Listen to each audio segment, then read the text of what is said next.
बिस्मिल्लाहिर्रहमानिर्रहीम। पाकिस्तान मेमोरीज के नाजरीन को मोहम्मद रहमान का खुलूस भरा सलाम कबूल हो। आज की वीडियो में मैं आपको 1965 में इंडिया और पाकिस्तान के दरमियान लड़ी गई जंग का आंखों देखा हाल बयान करूंगा। इस वीडियो में आप जान सकेंगे कि आम पाकिस्तानी अवाम जंग के दिनों में कैसे रिएक्ट करती थी और अपनी पाक फौज का कैसे साथ देती थी। इस वीडियो का मकसद किसी भी फौज की बरतरी साबित करना नहीं है। इस वीडियो का सारा मवाद गूगल सर्च और ज़ाती मुशाहिदात पर मुश्तमिल है। इस वीडियो को आखिर तक ज़रूर देखें। हर वाक़यात और मुशाहिदात अपने अंदर नई कहानी समोए हुए हैं। According to the Wikipedia, Pakistan ने ऑपरेशन गिलबर्ट जम्मू और कश्मीर में अगस्त 1965 में लॉन्च किया था, जो कि जम्मू और कश्मीर में निहत्ते कश्मीरियों पर इंडियन जुल्म के खिलाफ था। पाक फौज का ये ऑपरेशन पुअर कोऑर्डिनेशन की वजह से नाकाम हो गया।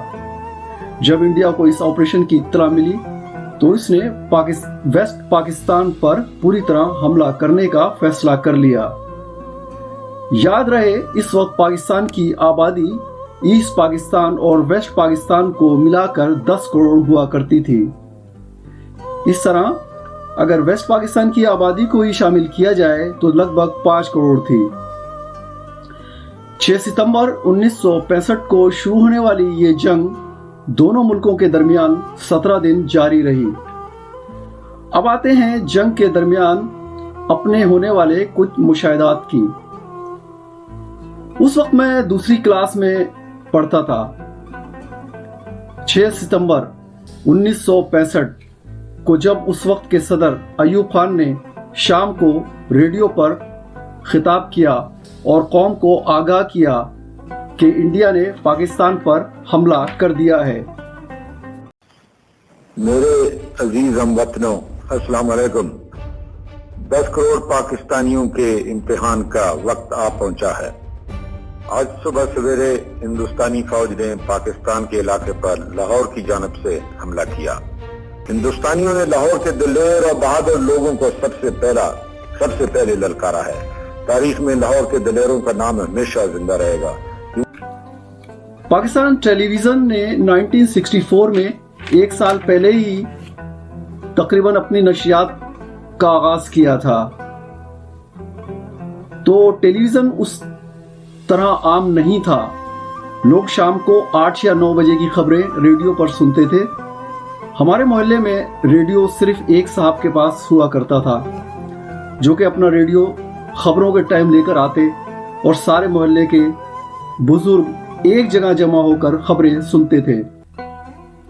रात को मुकम्मल ब्लैकआउट होता था।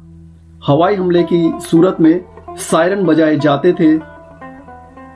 मैदानों में खंदकें खोद दी गई थी। लोगों में अपनी फौज के लिए बहुत जज्बा था। देखने में आया है कि लोगों ने अपने मुल्क के खातिर जिससे जो बन पड़ा वो कर रहे थे। हैरानगी की बात यह है कि जंग के 17 दिनों में मुल्क में कोई भी चोरी डकैती की वारदात रिकॉर्ड नहीं हुई। अब चलते हैं 6 सितंबर के दिन, जब इंडिया ने पाकिस्तान पर हमला किया। 6 सितंबर 3:30 सुबह भारतीय फोर्सेस ने लाहौर पर हमला कर दिया। लाहौर के सरहदी देहात के हजारों लोग लाहौर की तरफ पनाह लेने के लिए भागे। 2 डिवीजन भारतीय फौज टैंकों की मदद से 3 मुकामात से पाकिस्तान की सरहद में दाखिल हुई। भारत की 15 इन्फेंट्री वागा और अछूगल अतर 60 डिवीजन ने बरकी से और 2 घंटे के बाद माउंटेन डिवीजन ने कसूर की तरफ से हमला कर दिया। जैसे ही भारतीय फौज लाहौर की तरफ बढ़ी, सड़क के साथ तैनात पाक फजाइया के एक मोबाइल ऑब्जर्वर यूनिट ने इसे देख लिया और अपने हेडक्वार्टर को अलर्ट कर दिया। ये इत्तला जल्दी कमोडोर अख्तर तक पहुंची, जो एयर चीफ नूर खां की गैर मौजूदगी में ऑपरेशन इंचार्ज थे। انہوں نے صدر ایوب کو ٹیلی فون کیا اور بتایا کہ لاہور پر حملہ ہو گیا ہے۔ صدر نے فوری طور پر کمانڈر ان چیف جنرل موسیٰ کو کال کی اور ان کو نیند سے جگایا گیا اور حملے کی اطلاع دی گئی۔ جب یہ کال ہو رہی تھی تو بھارتی 15 ڈوگرا 3 جاٹ بٹالین اور ایک کمانڈوز پلاٹون واگا کے راستے باٹا پور کی طرف بڑھتی چلی آ رہی تھی۔ بھارتی بٹالین 1 جیٹ نے لاہور کے قریب اچھوگل اتر پر حملہ کر دیا تھا، جبکہ گورکھا رائفل کی ایک بٹالین نے برکی ہٹیارہ کی طرف سے دھاوا بول دیا تھا۔ بھارتی فوج نے واگا پر رینجرز کی پاکستانی چوکیوں پر آسانی سے قبضہ کر لیا اور پاکستانی دستوں کو BRB نہر کے پاس دھکیل دیا۔ اچھوگل اتر میں توپ خانے کے آبزرور خوشی محمد وائرلیس پر چیخ چیخ کر توپ خانے کو بھارتی فوج پر بمباری کا کہتے رہے، لیکن توپ خانے کے افسران میجر جنرل کمانڈر سرفراز کی منظوری کے بغیر بمباری کے لیے تیار نہ تھے۔ پھر میجر سعادت علی خان نے مداخلت کر کے جنرل سرفراز کی منظوری کے بغیر ہی بمباری کو آرڈر دے دیا اور پہلی بار آگے بڑھتے بھارتی دستوں پر پاکستانی توپوں کے گولے گرنے لگے۔ کم تعداد کی وجہ سے پاکستان آرمی کی پوزیشن بھارت کے سامنے کمزور نظر آ رہی تھی، لیکن صبح 7 بجے صورتحال اس وقت بدل گئی جب لاہور کے شہریوں نے دیکھا کہ فضا پاک فضائیہ کے لڑاکا طیاروں کی گھن گرج سے گونج رہی ہے۔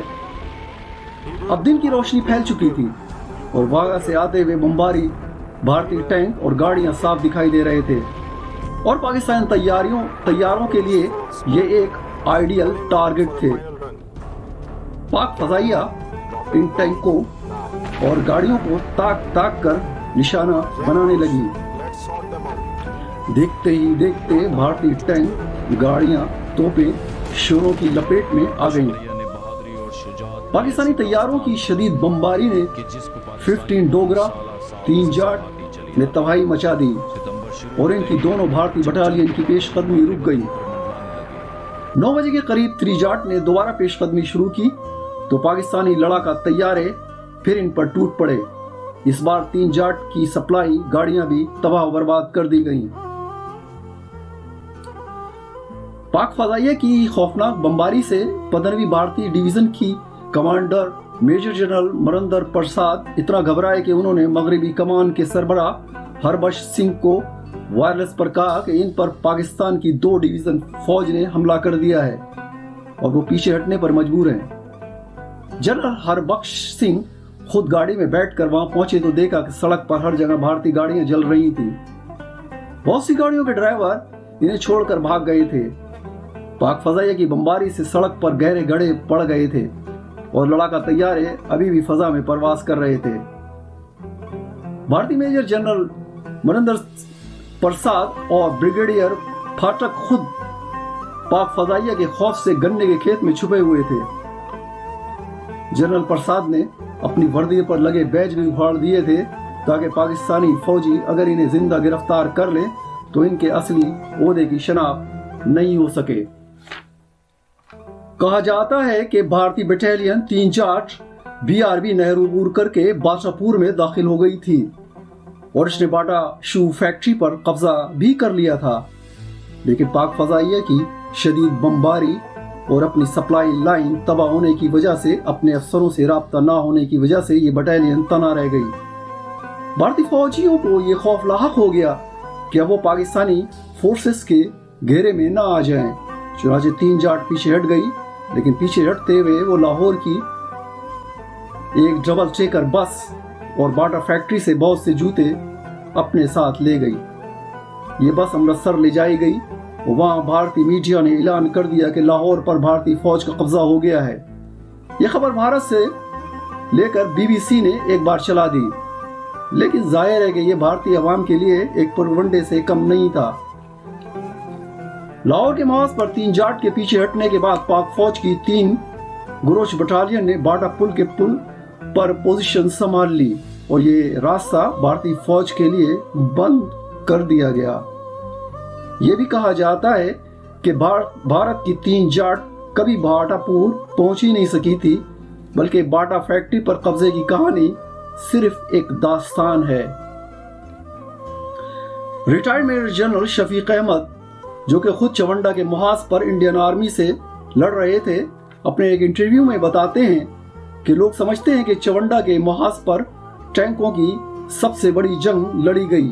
उनका कहना है कि वहां चवंडा के इर्द गिर्द न सिर्फ टैंकों की बड़ी जंग लड़ी गई, बल्कि इन्फेंट्री की भी सबसे घमसान जंग लड़ी गई। पाकिस्तान की फौज वो अजीम फौज है जिसने फौजी अफसरान का कैजुअल्टी रेट बहुत ज्यादा था। इसकी वजह हमारी फौजी अफसरान आगे बढ़कर लीड करते हैं। पाकिस्तान नेवी के पास उस वक्त सिर्फ एक सबमरीन गाजी थी जिसने दुश्मन का नाका बंद किया हुआ था। हम में से किस किस को ऑपरेशन दवार का याद है, जब पाकिस्तान नेवी के 7 शिप जिनमें PNS Babar, PNS Khyber, PNS बदर, PNS Jahangir, PNS Alamgir, PNS Shahjahan, PNS Tipu Sultan शामिल थे, जिन्होंने 7 और 8 सितंबर की दरमियानी शब को दवारका पर बमबारी करके तबाही मचा दी थी। पाकिस्तान नेवी की तारीख भी कारनामों से भरी पड़ी है। जब सियालकोट पर हमला हुआ तो तोपें फिट कर दी गई और बड़े बड़े टैंक लाकर खड़े कर दिए गए। ये वो वक्त था जब पाकिस्तानी फौज जवाबी हमला कर रही थी। उस वक्त बहुत से मौजज़ात भी देखे गए, जिनके ऐनी शाहिद फौज के बड़े बड़े अफसरान हैं, जिन पर बहुत सी किताबें भी लिखी गई। मुमताज़ मुफ्ती की किताबें उठाकर देख लें, आलम नगरी देख लें, तलाशे देख लें। 1965 की जंग जब शुरू हुई तो मुमताज़ मुफ्ती लिखते हैं कि मस्जिद नबवी में लोगों ने हुजूर अकरम सल्लल्लाहु अलैहि वसल्लम का दीदार किया। लोग क्या देखते हैं कि हुजूर अकरम सल्लल्लाहु अलैहि वसल्लम जंगी लिबास में हैं और इनके साथ जंग बदर के शोधा हैं और पाकिस्तानी की मदद के लिए तैयार हैं और कह रहे हैं पाकिस्तान पर हमला हुआ है और हमें इसका दिफा करना है। कुछ इंडियन पायलट्स सरेंडर होने पर बताते हैं कि जब हम बमबारी करने आते तो नीचे एक हरे रंग की फौज, जो कि हमारे गोले फटने से पहले अपनी झोली में रख लेती, और भी बहुत से मौजज़ात मुशाहदे में आए। एक वक्त ऐसा भी आया जब दुश्मन के टैंक हमारे तोपखाने के बिल्कुल करीब आ चुके थे और अब बराह रास्त टैंकों की जंग होने वाली थी। कहा जाता है कि दूसरे जंगी अजीम के बाद टैंकों की सबसे बड़ी जंग थी जो सियालकोट में लड़ी गई। ये वो लम्हा था जब टैंकों की बराह रास्त लड़ाई होने वाली थी। ये आर पार का मौका था। एंड इस वक्त धुंध आ गई। धुंध की वजह से दुश्मन के टैंक वहां पर रुक गए। फिर अल्लाह ने दुश्मन की फौज पर खौफ तारी कर दिया और पाकिस्तानी फौज के जवानों ने और अवाम ने अपने सीनों पर बम बांधकर टैंकों को इस तरह उड़ा दिया कि वो हवा में तिनके की तरह उड़ते हुए नजर आते थे। ऐसी क्या चीज थी जिसने मुसलमानों को ये करने पर मजबूर किया? यकीनन वो कलमा था, वही कलमा जो हमारे दिलों की धड़कन है। यही वो जंग थी जिसे मुसलमानों ने अपने ईमान, अपने इत्तेहाद और अपने जज्बे की बिना पर जीता और इस पाकिस्तान को आने वाली नस्लों के लिए महफूज कर दिया। जब तक पाक फौज में मकबूल हुसैन जैसे सिपाही मौजूद रहेंगे जो कि 40 साल इंडिया की कैद में रहकर अपनी ज़बान तो कटवा सकते हैं, इंडिया का जुल्म तो सह सकते हैं, मगर अपने मुल्क के खिलाफ एक लफ्ज़ भी नहीं सुन सकते।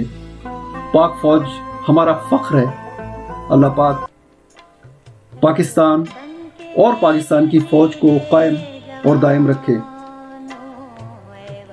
आमीन। तो ये थी आज की वीडियो।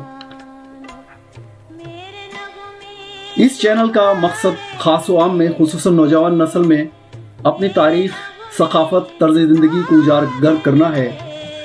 अगर आप भी अपनी कोई यादगारी वाक़यात पाकिस्तानी भाइयों और बहनों से शेयर करना चाहते हैं तो बराए मेहरबानी अपनी यादें हमें लिख भेजिए और हम आपकी यादों को आप ही के नाम से YouTube वीडियो बनाकर अपलोड करेंगे। ये आपका अपना YouTube चैनल है, इसका ख्याल रखिए। सबसे पहले पाकिस्तान, पाकिस्तान जिंदाबाद। अल्लाह हाफिज़।